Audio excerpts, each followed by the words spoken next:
مفتی صاحب کے بیانات سننے کے لیے ان کے چینل کو سبسکرائب کریں اور ویڈیو کو شیئر کریں۔ جزاک اللہ خیر۔ محترم دوستو، السلام علیکم ورحمۃ اللہ وبرکاتہ۔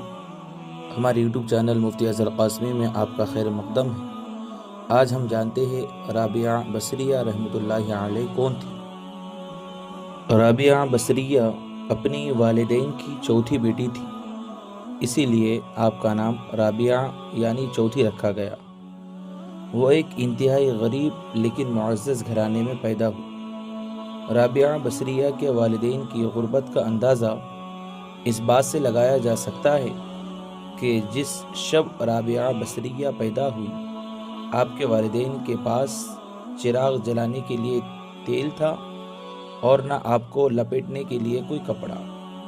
آپ کی والدہ نے آپ کے والد سے درخواست کی کہ پڑوسیوں سے تھوڑا تیل ہی لے آئے تاکہ چراغ جلا دیا جا سکے۔ آپ کے والد نے پوری زندگی اپنے خالق حقیقی کے علاوہ کسی کے آگے ہاتھ نہ پھیلایا تھا، چنانچہ وہ پڑوس کے دروازے تک تو گئے لیکن خالی ہاتھ واپس آ گئے۔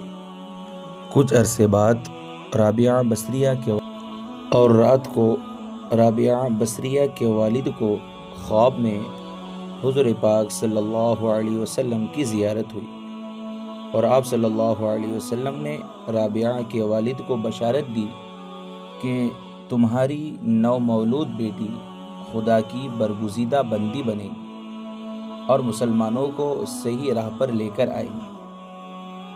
تم امیر بصرہ کے پاس جاؤ اور اسے ہمارا پیغام دو کہ تم امیر بصرہ ہر روز رات کو 100 مرتبہ اور جمعرات کو 400 مرتبہ درود کا نذرانہ بھیجتے ہو، لیکن پچھلی جمعرات کو تم نے درود شریف نہ پڑھا، لہٰذا اس کے کفارے کے طور پر 400 دینار بطور کفارہ یہ پیغام پہنچانے والے کو دو۔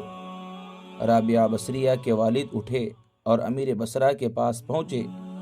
اس دوران آپ کی آنکھوں میں خوشی کے آنسو جاری تھے۔ جب امیر بصرہ کو رابعہ بصریہ کے والد کے ذریعے آپ صلی اللہ علیہ وسلم کا یہ پیغام ملا تو یہ جان کر انتہائی خوش ہوا کہ وہ نبی آخر الزمان صلی اللہ علیہ وسلم کے نظروں میں ہیں۔ اس نے شکرانے کے طور پر فوراً 1000 دینار غربا میں تقسیم کرائے اور 400 دینار رابعہ بصریہ کے والد کو ادا کیے اور ان سے درخواست کی کسی چیز کی ضرورت ہو تو بلا جھجک تشریف لائے۔ کچھ عرصے بعد رابعہ بصریہ کے والد انتقال کر گئے۔ اسی اثنا میں بصرہ کو سخت قحط نے اپنے لپیٹ میں لے لیا۔ قحط کے دوران رابعہ بصریہ اپنی بہنوں سے بچھڑ گئی۔ رابعہ بصریہ ایک قافلے میں جا رہی تھی کہ قافلے کو ڈاکوؤں نے لوٹ لیا اور ڈاکوؤں کے سرغنے نے رابعہ بصریہ کو اپنی تحویل میں لے لیا اور آپ کو لوٹ کے مال کی طرح بازار میں لونڈی بنا کر بیچ دیا۔ آپ کا آقا آپ سے انتہائی سخت محنت و مشقت کا کام لیتا تھا، اس کے باوجود آپ دن بھر کام کرتی اور رات بھر عبادت کرتی رہتی تھی اور دن میں زیادہ تر روزہ رکھتی۔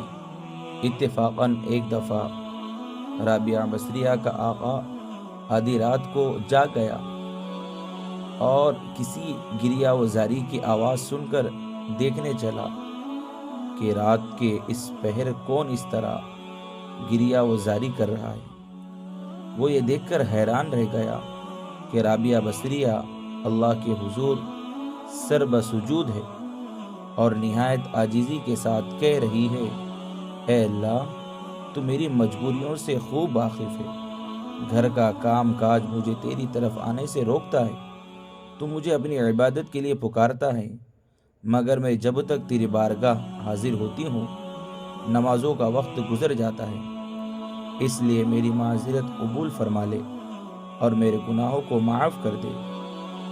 اپنی کنیز کا یہ کلام اور عبادت کا یہ منظر دیکھ کر رابعہ بصریہ کا مالک خوف خدا سے لرز گیا۔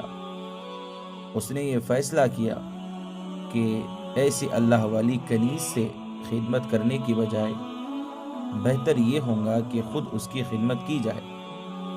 صبح ہوتے ہی وہ آپ کی خدمت میں حاضر ہوا اور اپنے فیصلے سے آپ کو آگاہ کیا۔ اس نے کہا کہ آج سے آپ میری طرف سے آزاد ہیں۔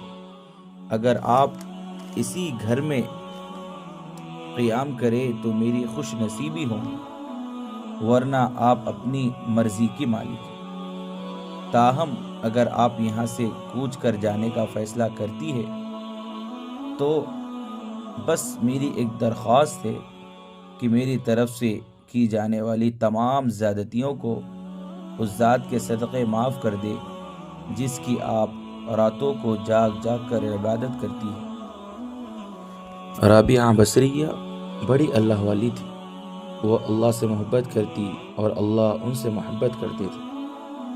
ایک مرتبہ کا واقعہ ہے، ایک مرتبہ رابعہ بصریہ بوجہ تھکاوٹ نماز ادا کرتے ہوئے انہیں نیند آ گئی۔ اسی دوران میں ایک چور آپ کی چادر اٹھا کر فرار ہونے لگا، لیکن اسے باہر نکلنے کا راستہ ہی نظر نہیں آ رہا اور چادر اپنی جگہ رکھتے ہی راستہ نظر آ گیا، لیکن اس باوجہ حرص کے پھر چادر اٹھا کر فرار ہونا چاہا اور پھر راستہ نظر آنا بند ہو گیا۔ غرض اسی طرح اس نے کئی مرتبہ کیا اور ہر مرتبہ راستہ بند نظر آیا، حتیٰ کہ اس نے ندائے غیبی سنی، تو خود کو آفت میں کیوں مبتلا کرنا چاہتا ہے؟ اس لیے کہ چادر والی نے برسوں سے خود کو ہمارے حوالے کر دیا ہے اور اس وقت شیطان بھی اس کے پاس نہیں پھٹک سکا، پھر کسی دوسرے کی کیا مجال ہے جو چادر چوری کر سکے؟ کیونکہ اگرچہ ایک دوست آرام کر رہا ہے تو دوسرا دوست بیدار ہے۔ سبحان اللہ، کیا بات ہے! کسی اللہ والے نے سچ کہا، من کان للہ کان اللہ لہ، کہ جو اللہ کا ہو جاتا ہے اللہ اس کا ہو جاتا ہے۔